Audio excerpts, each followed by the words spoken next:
What if I told you that one of the world's poorest nations is secretly ruled by a man richer than most Hollywood billionaires? Meet Kim Jong Un, a dictator with no official salary, yet he owns 17 palaces, a private island, bulletproof trains, and a yacht so luxurious it makes Jeff Bezos look humble.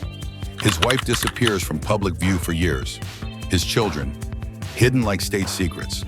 And behind the palace gates, a 2,000-woman pleasure squad exists, handpicked to entertain the elite. North Korea's average citizen survives on less than $4 a day. But Kim, he's built a $5 billion empire hidden in plain sight.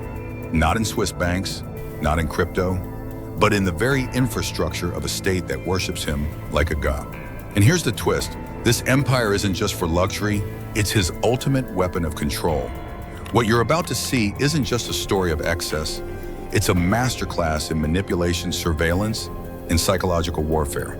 This is the life of a man who's turned an entire country into his personal stage, and no one dares to change the script. The secret behind Kim Jong-un's fortune is darker than you think, and the moment at 11:14 will change how you see him forever. But how does a man with no public income leading a country under global sanctions become wealthier than most Fortune 500 CEOs? It starts with optics and ends with obsession.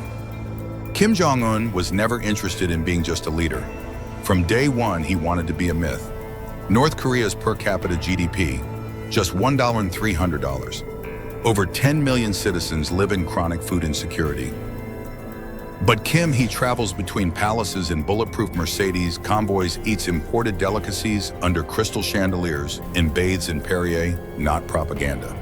His empire is meticulously crafted, 17 palaces scattered across the country, many with underground bunkers built to withstand nuclear strikes. Some have private cinemas, Olympic-sized pools, and even water parks, while most of his citizens don't even have running water. But this isn't just about comfort, it's about untouchability. Each estate is guarded by elite military units equipped with anti-air systems, surveillance drones, and kill zones that would rival any CIA facility. And no, he doesn't stash cash in Panama or hide behind shell companies like other corrupt leaders. Kim built something much more dangerous, a state-funded fantasy. Every dollar spent on luxury reinforces a message: I am untouchable, I am immortal, I am the state. And here's where it gets even darker. This illusion is not just for the world, it's for his own people.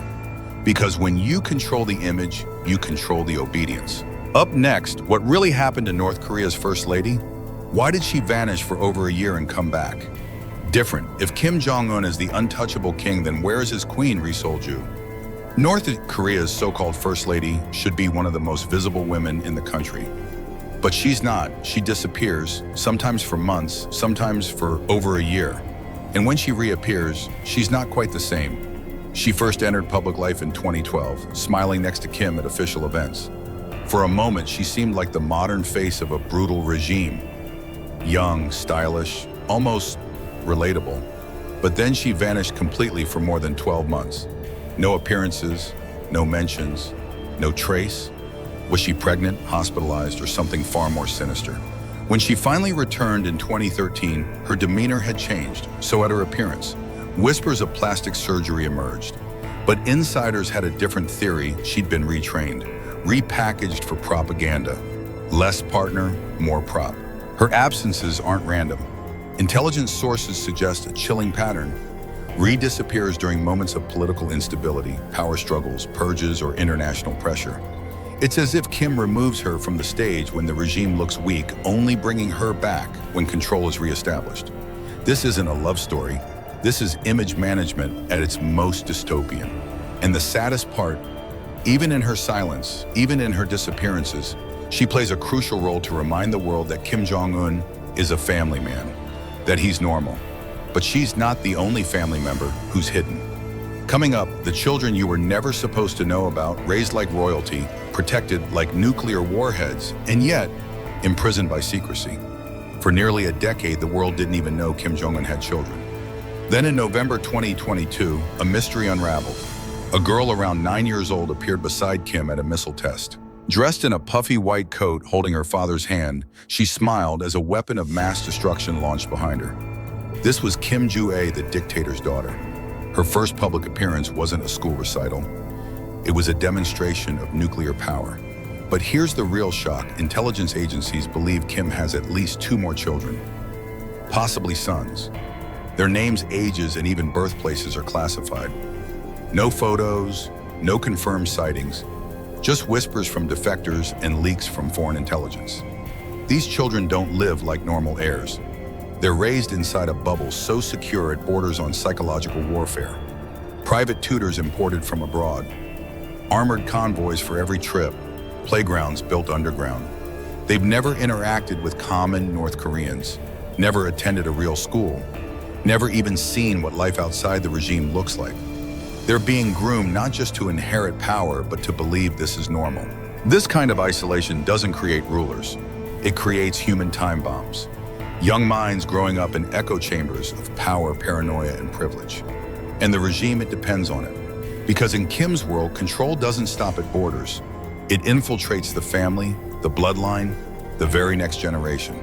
But not even royal blood guarantees freedom in this empire. Coming up, a secret system so twisted it sounds fictional.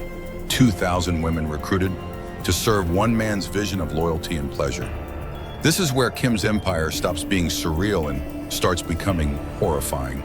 They're called the Kipumjo, literally translated as the Pleasure Squad, a rumored 2,000 women and girls hand-selected to entertain North Korea's elite. And yes, that includes everything you're imagining and worse. This system didn't start with Kim Jong Un. It began with his grandfather, Kim Il-sung, in the late 1970s. But under Kim Jong Un, it has evolved into something far more organized, secretive, and dangerous. Here's how it works. Elite officials scour schools and universities searching for the most beautiful girls. Families are told their daughters have been honored with a rare opportunity to serve the nation. In reality, they're entering a gilded prison. The Kipumjo is divided into 3 units: singers, dancers, and the so-called Manjokjo, the satisfaction unit. Their mission to fulfill the personal desires of North Korea's most powerful men. These women live in luxury, designer clothes, imported food, private villas. But make no mistake, they're prisoners.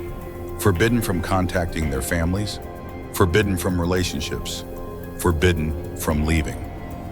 Many are told this is patriotic service, that their sacrifice is for the strength of the regime.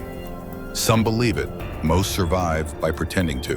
But what kind of system turns human intimacy into state policy? This isn't just exploitation. It's industrialized obedience, weaponized femininity used to maintain absolute male power. And the scariest part, the Pleasure Squad isn't just for Kim. It's a reward mechanism, a loyalty program for those closest to him. Next, the yachts, the jets, the bulletproof trains, and the tropical island paradise Dennis Rodman once compared to Hawaii. While 40% of his population struggles with food insecurity, Kim Jong Un lives like royalty on steroids. He owns 17 palaces, each a fortress equipped with underground bunkers, private theaters, water parks, and vineyards, stocked with wines worth more than a North Korean villager earns in a lifetime. His favorite ride, a bulletproof Mercedes-Benz S-Class limousine modified with run-flat tires, encrypted military comms, and a custom suspension designed to glide over any terrain, even if the world beneath him crumbles. His car collection alone includes over 100 vehicles. Bentleys, Rolls-Royces, Maybachs, all illegally smuggled into the country through China and Russia. But why stop at land? Kim's personal private jet comes with luxury leather interiors, gold-plated hardware, and a mobile command center disguised as a pleasure cabin. And then there's the yacht, a 100-meter floating fortress, helicopter pads, submarine docks, entertainment decks. Think Bond villain meets Arabian royalty.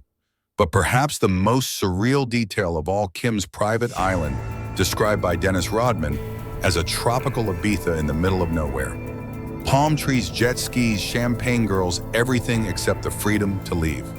This isn't a life of luxury, it's hyper-luxury fueled by paranoia, comfort built on oppression. But none of it would work without control. Up next, the invisible power system Kim uses to keep everyone loyal, from generals to gardeners, and how one psychological tactic ensures no one ever turns against him. Every regime has a secret weapon. For Kim Jong Un, it's not nukes, it's psychology. You see, no one in his inner circle is truly free. but they're all privileged enough to stay silent. Risolju lives in luxury, but only as long as she follows the script. Step out of line and she disappears just like before. The women of the Kipumjo, they eat better than 90% of North Koreans. But their loyalty is purchased, not earned. Designer clothes in exchange for obedience. A golden cage with invisible bars. Even Kim's children, those born to rule, are prisoners of destiny. Raised in isolation, they don't just inherit power, they inherit paranoia. But here's the genius of Kim's system. Everyone has something to lose. Generals enjoy private resorts, foreign cigars and imported whiskey. Scientists get special housing. Guards get food security. The moment Kim falls, they lose everything. And so they protect him. Not because they love him, because they fear losing the illusion of privilege. This is how dictatorships endure, not through force alone, but through engineered dependency. A loyalty machine fueled by fear, perks, and silent complicity. But what happens when the machine becomes too expensive to maintain? Coming up next, the emotional twist you weren't expecting. Why Kim Jong Un, for all his power, may be the loneliest prisoner in the most expensive jail ever built. For all the palaces, the jets, the private islands, Kim Jong Un is not free. He can't travel without a massive security operation. He can't eat without food tasters checking every bite. He can't trust his closest advisors because each one is complicit in a system built on fear and betrayal. He's built the ultimate fortress, but also the perfect prison. Every luxury is another layer of isolation. Every loyalist is a potential threat. Every moment of pleasure is haunted by the cost it took to secure it. And that's the cruel irony. The man who controls 25 million lives can't even control his own. He's a prisoner of the image he created, trapped inside a $5 billion illusion that can never be broken, only maintained. Because the second it cracks, the empire collapses. So here's the real question. Is absolute power worth absolute loneliness? What's your take on dictators who live like billionaires while their citizens starve? Is this power or a different kind of prison? Let me know in the comments. And if you want to dive deeper into the insane world of wealth and secrecy, don't miss our exclusive deep dive on Inside the Life of Dubai's Richest Kids, linked right here.